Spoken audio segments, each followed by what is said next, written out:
Hello and welcome to this Power BI video. We are continuing our tutorial series, and in today's tutorial we are going to discuss one more time intelligence function, that is start of month.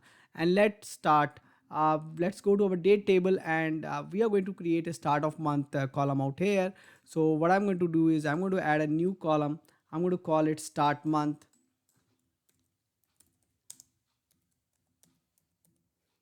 and I'm going to use start of month function. Again, start of month is a time intelligence function, required continuous date. So if there are dates which are missing, then it may not give you the correct answer. So that we are going to see. First of all, let's create the standard one, and you can see that we are getting the first date of the month, and similarly we are getting the first date for the next month, and this is giving us correct behavior. But let's go to our date table and change it to the second one for the starting one. So what we are going to do is we are going to make it 2, and if I press it, and you will see the first month starting from the second, but the second month has corrected it. It's starting at the 1st of June, because that 1st of June date is available in the calendar, but the 1st May is not available in the calendar. So start of the month is not going to give us the correct date. But there is one more function which can help us in this case. So what we are going to use is we are going to create the custom, and then I'm going to tell you how can we use it further. Start month custom, and I'm going to create some custom months also, like not starting from 1st of the month, 2nd or 3rd of the month.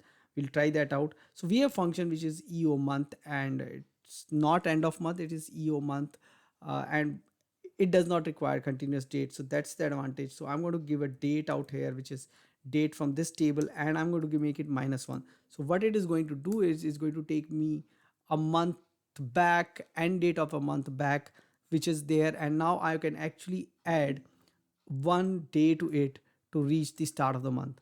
And this is typically what we do when we want to reach start of the month and we don't have the continuous date.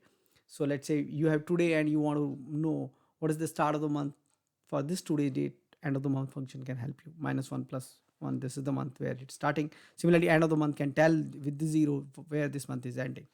Now with the help of this end of month, we can even create the custom months, which is starting from 2nd of the month or 3rd of the month. So let's correct our calendar first. Let's make it from 1st.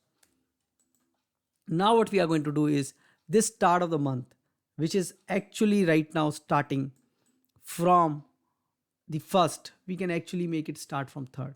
And this is going to be really helpful when you have the custom month, which is not starting on the 1st of every month. But a bit of caution is required, because February typically have 28 days, and this is because it doesn't require any kind of a continuous date. It actually can go ahead and add that many days. It's as good as adding that many days. So if your month is starting from 29th, you may face some issues when it is come to February and March.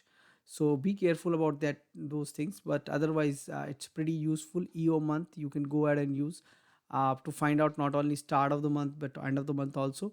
There is a function end of the month which we are going to discuss in different video. So go ahead and try these things out. Do let us know what else you want us to cover in this series. Your suggestions are welcome.